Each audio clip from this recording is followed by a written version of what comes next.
La lucha de clases ha sido ampliamente tratada en la ficción, en especial en el cine. Muchas veces, las historias que sitúan la lucha de clases en el centro de su relato vienen a ser la misma estructura narrativa, mismos personajes y conclusiones semejantes. Por esto, la lucha de clases tiende a convertirse en un recurso narrativo facilón que puede dar apariencia de ser una reflexión profunda sobre la sociedad, cuando por lo general viene a ser siempre la misma reflexión. Este es el reto al que se enfrenta Parásitos, con un calado social evidente en su trama. ¿Dónde residen entonces los aciertos del mensaje de Parásitos? ¿Cómo se nos cuenta esto? ¿Qué significan elementos como la piedra o el agua? ¿O qué nos quiere decir con su final? En este vídeo vamos a verlo.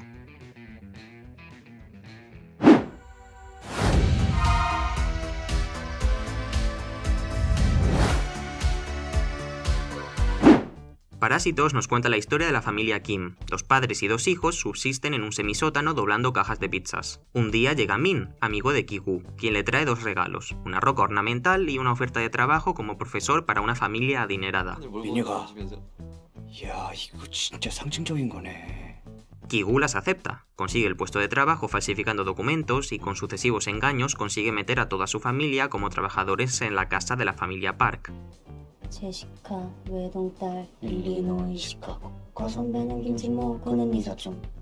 La situación les es favorable hasta el momento en el que se quedan solos en la casa y llama por la noche la antigua ama de casa.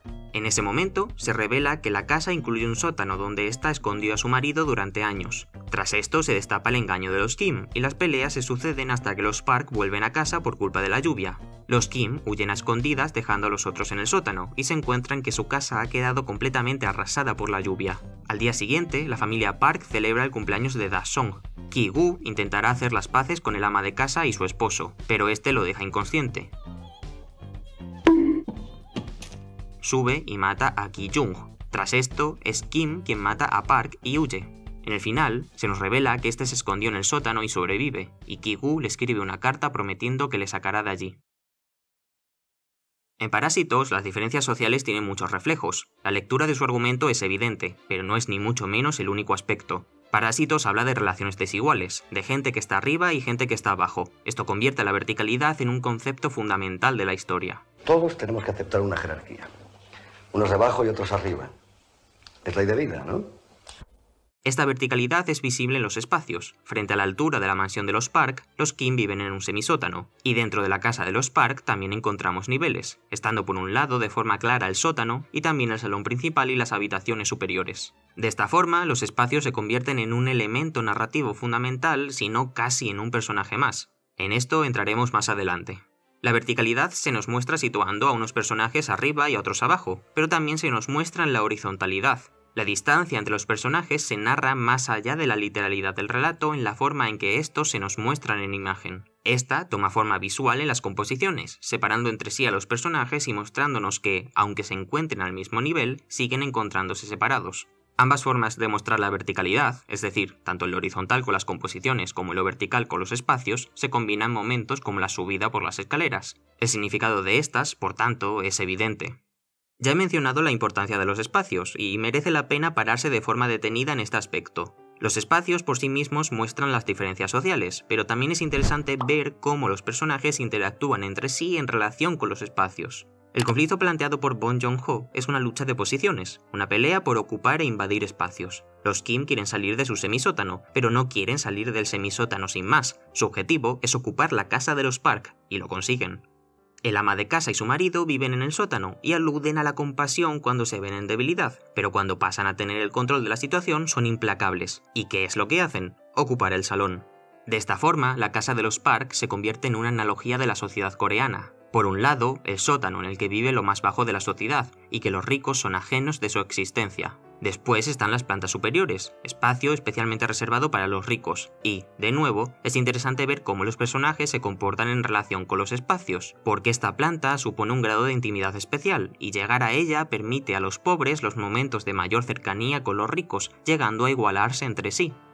En último lugar, el salón, la centralidad de la casa, que es la centralidad del tablero o del espacio público. Este espacio les pertenece a los ricos, y cuando estos ceden estos espacios de poder, los pobres pelearán por ocuparlo. Y es que esta es la clave del análisis social de Parásitos. Bong Joon-ho se aleja del arquetipo del pobre honrado en lucha con el rico. El pobre no pelea contra el rico por cambiar el sistema, sino que pelea con los de su misma condición por ascender y reforzar el sistema en beneficio propio.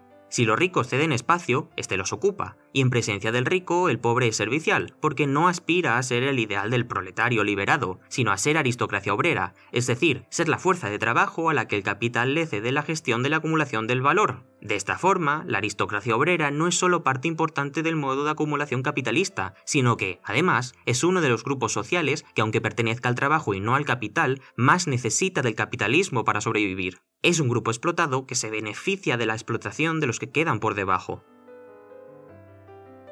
Al respecto de la importancia de los espacios, merece la pena decir que tanto la casa de los Park como la casa de los Kim fueron construidas bajo la supervisión de Bong Joon-ho, lo cual muestra cómo de medida está la puesta en escena de estas.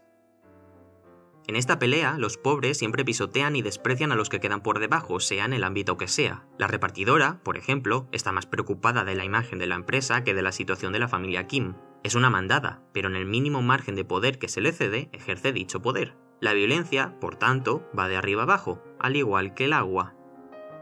El agua en Parásitos es el símbolo no solo de la desigualdad, sino de las consecuencias de esta. La lluvia para los ricos supone cambiar un plan de acampada por un día en el jardín, mientras que para los pobres supone perderlo todo.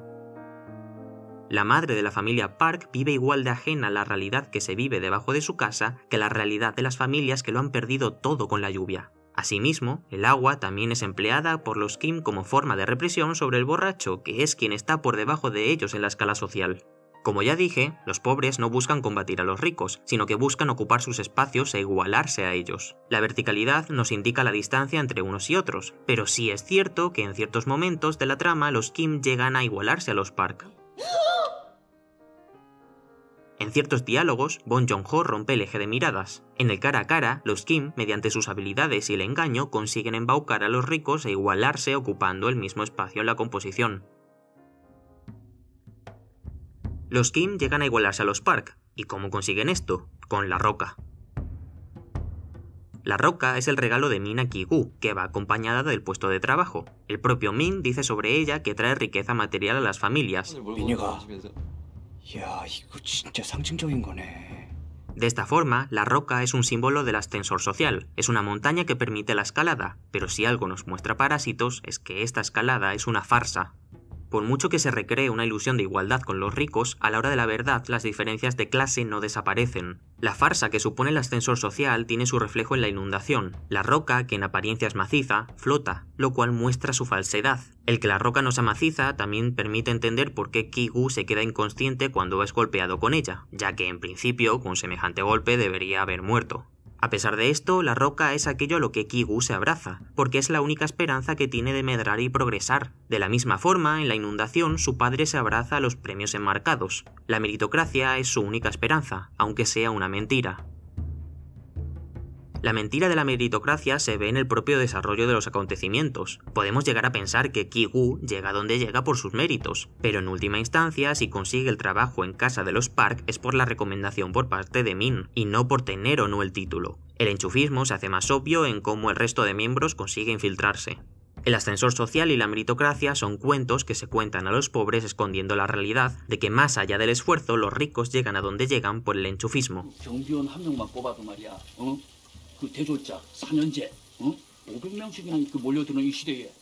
La farsa de la meritocracia tiene su cierre con el final. El final que se nos cuenta en realidad no ocurre. Ki-gu le escribe la carta a su padre, pero este no la recibe. De entrada no tiene forma de recibirla, pero más allá de esto vemos claramente que es un sueño de Ki-gu. La narración empieza con él durmiendo, y termina con él frente a la carta en un plano exactamente igual al plano inicial. Vemos el suelo de la calle, y entonces bajamos. La historia nos devuelve al mismo lugar. No ha habido ascenso. Esto, por cierto, se relaciona con la visión cíclica de la historia, propia de las tradiciones orientales. De la misma forma que Ki-gu vuelve al punto inicial, su padre se queda en el sótano. El plan de Ki-gu es mentira. El propio Bong Joon-ho ha dicho en entrevistas que hizo el cálculo, y Ki-gu tendría que ahorrar durante 564 años para comprar la casa de los Park. Este cálculo es la muestra definitiva de la mentira de la cultura del mérito. Esta mentira tiene un eco especial en Corea del Sur, donde los chaebols, es decir, los macrocomplejos empresariales, son una promesa de trabajo y la base del modelo productivo de Corea. Los jóvenes piensan que con conseguir una carrera podrán ascender socialmente, pero la estructura burocratizada de estos macrocomplejos se cierra, permitiendo el ascenso solo a los propios. Con una economía ralentizada en los últimos 20 años, la juventud en Corea del Sur sufre un paro el doble de alto de la media nacional, y con una de las mayores tasas de suicidio del mundo. Los propios coreanos hablan del Helljoseon, es decir, del infierno que supone la vida en Corea. Más allá del contexto particular de Corea, la ruptura del ascensor social y la pérdida de oportunidades de los jóvenes es algo común al resto de países de la OCDE. Es una tendencia inherente al capitalismo tardío en los países desarrollados y va ligada a la acumulación del capital, que se ve incapaz de absorber a una masa de trabajo joven y sobrecualificada. En resumen, estos problemas del sistema no son algo circunstancial, sino que van ligados a la misma esencia del modo de producción y muestran cómo este está podrido desde su base. 부자인데 착하다니까. 부자인데 착해가 아니라 부자니까 착한 거지. 뭔 소리인지 알아? Parásitos hace un uso excepcional del lenguaje cinematográfico. A través de sus símbolos y sus detalles, construye toda una arquitectura en un sentido literal. Un relato social alejado de estereotipos. No juzga ni salva a sus personajes, solo los muestra en su contexto. Es una historia que funciona a la perfección en su misma trama. Sin necesidad de interpretaciones, cada uno de los actos y sus giros se articulan a la perfección. Consigue hablar del contexto particular de Corea, del contexto general propio de las economías desarrolladas, y trasciende de estos, con un retrato de la condición humana y las relaciones entre estos que no acude a ninguna esencia humana por naturaleza previa a lo social, sino que la muestra en su mismo contexto. Y con esto, me despido.